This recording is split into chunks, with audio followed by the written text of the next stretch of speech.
87%. That's how much of David's income was already gone before he'd made a single choice. One job, one salary, one thread holding everything together. This is the story of what happened when that thread started to fray. David's boss asked him to stay late on a Friday. He asked most Fridays, and for 17 years, David had always said yes, not because he wanted to, because he needed the paycheck more than he needed the evening. But that Friday, something was different. David looked at his boss, then he looked at the clock, and he said no, just no. And then he walked out, but to understand why that one word changed everything, you'd need to go back to a Tuesday morning, back to a traffic jam, back to the moment David realized that everything he'd been told about money was designed to keep him exactly where he was. And if you've ever said yes to something you hated because you couldn't afford to say no, stay with this because what David figured out took him 17 years. This will take you 15 minutes. David was sitting in traffic at 7:15 in the morning when it happened. Not a breakthrough, nothing that dramatic. More like a slow sinking feeling that had been building for years and finally found the words. He had one job, one salary, one source of income paying for everything in his life. The rent, the bills, the food, the car he was sitting in, the insurance on the car he was sitting in, the petrol in the car he was sitting in, all of it, hanging from one thread. He looked at the car in front of him, and the car in front of that, and the one in front of that. Every single person in that queue was doing the same thing, trading the only hours they'd ever have for the only money they'd ever get. And if that one thread snaps, if the company restructures, if the contract ends, if the boss decides they don't need you anymore, everything comes down with it. That's not a career, that's a trap. David just hadn't called it that yet. And be honest with yourself for a second. How many mornings have you sat in your own version of that queue? Maybe not a traffic jam, maybe a train platform, maybe your own hallway at 6 in the morning, putting your shoes on and wondering if this is really it. Nobody calls it a trap. They call it stability. They call it a steady job. They call it responsible. And David had believed them. He believed them at 22 when he took the first job that offered him a contract. He believed them at 28 when he bought a car he couldn't quite afford because the monthly payment felt manageable. He believed them at 33 when he told himself that if he just kept going, kept showing up, eventually things would feel easier. They didn't feel easier. They felt tighter because every year the cost of everything went up, and every year the salary went up a little less. And the gap between those two numbers, the one going up fast and the one going up slow, that gap is where the trap lives. David just didn't see it until that Tuesday morning.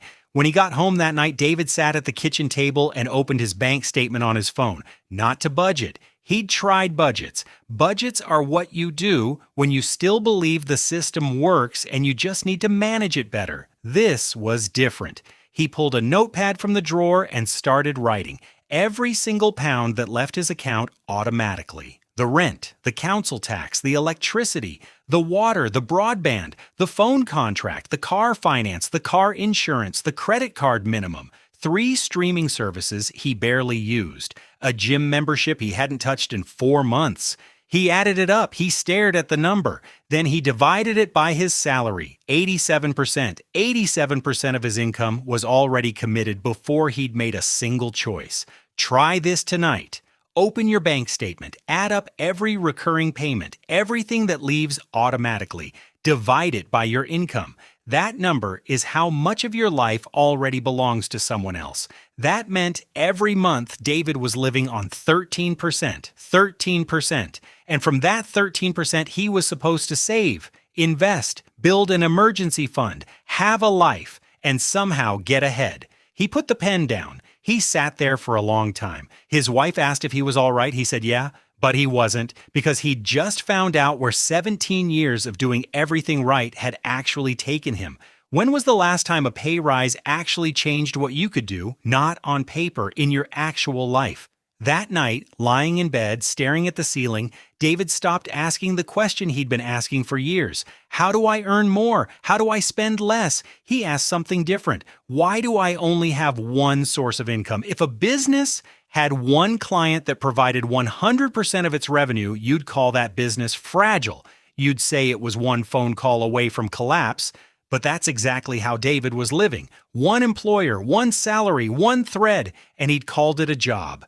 The next morning, David was sitting in the monthly review at work. Same room, same whiteboard, same people, and halfway through, someone pulled up the same spreadsheet they pulled up every time. The company was paying an outside firm a good amount of money every single month to manage something that never seemed to work properly. Every month, same invoice on the projector. Every month, same complaints around the table. Every month, someone would lean back in their chair and say, "It's not ideal, but that's just how it is." And every month they'd move on. But that morning, David didn't move on. He was staring at the invoice amount on the screen, and he was thinking about the number he'd written on that notepad the night before, 87%. And here was a company collecting a monthly fee for a service that everyone in the room knew was broken, and nobody was doing anything about it. David picked up his phone under the table and typed 2 words into the Notes app, the company's name, and the amount on the invoice. He didn't know what he was going to do with it yet, but something had shifted. He wasn't looking at a frustration anymore. He was looking at a gap. Think about your own job for a second. What's the one thing your company pays for that makes everyone roll their eyes? The system that doesn't work, the vendor that overcharges, the process that takes 10 steps when it should take 2. That thing, the one you just thought of, write it down. That night, David sat at the kitchen table again. Same notepad, same pen. He opened a clean page and started writing 5 things he'd seen at work that cost the company real money. 5 problems that were broken, expensive, or painful. 5 things that nobody seemed interested in fixing. He looked at the list. 3 of them were enormous, the kind of thing that would take a team and months and money he didn't have. 1 of them he could describe, but he couldn't fix. He knew the pain, he didn't know the solution. But the 5th one, so the invoice from the meeting, he could see the fix. Not perfectly, not as a product, but as something he could probably do in a weekend, with tools he already had. He circled it, and then he sat there for a while, just looking at it, a circle around a problem on a notepad at a kitchen table. It didn't look like much. But it was the first thing David had done in 17 years that wasn't part of someone else's plan. That Saturday morning, David made a cup of tea, sat down at the kitchen table with his laptop, and started. No website, no logo, no company name, no business plan, just David, a laptop, and a cold cup of tea he forgot to drink. By Sunday evening, he had something, rough, imperfect, but it worked. He sat back and looked at the screen. He hadn't built a business, he just tried to fix something. And it had taken him a weekend. A friend of David's ran a small business, same industry, same problem. David called him on Sunday night. He said, "I think I can fix something that's been costing you money. Let me try. For free. No contract, no commitment. Just let me take a look." His friend said, "Go on then." David fixed it, and the following week, his friend called him back. Not to say thank you, to say it had broken again. And David sat there holding the phone, and he should have been disappointed. The fix didn't hold. The problem came back. But that's not what he was thinking. He was thinking, it came back. It'll come back next month too.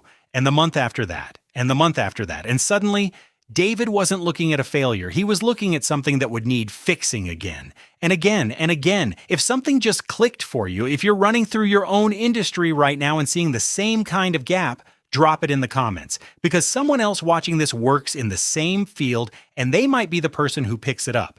David called his friend back the next day. He said, "I can keep doing this for you every month. Here's what it would cost." His friend said yes before David had finished the sentence. And just like that, he had a second source of income, a few £100s a month. Not life-changing money, not quit-your-job money, but different money. Money that arrived because David had fixed something, not because he'd shown up for 8 hours. The second client came through the first, the third came through the second. Within 4 months, David had 3. Same problem, same fix, different businesses, and the math started changing. His job was no longer 100% of his income. It was 82, then 75, then 68. And every time that number dropped, something shifted. Not confidence, not security, something quieter than that. The fear got a little softer, and the thread didn't feel like the only thing holding him up anymore. Then one Saturday morning, the washing machine broke, just stopped. Mid-cycle, water all over the kitchen floor. A year earlier, that would have been a crisis. David would have been standing in the kitchen doing the arithmetic. How much is a repair? Can we get through the month without it? Which bill can I push back? Can I put it on the credit card and deal with it later? That was the old pattern. Something breaks, and everything else starts wobbling.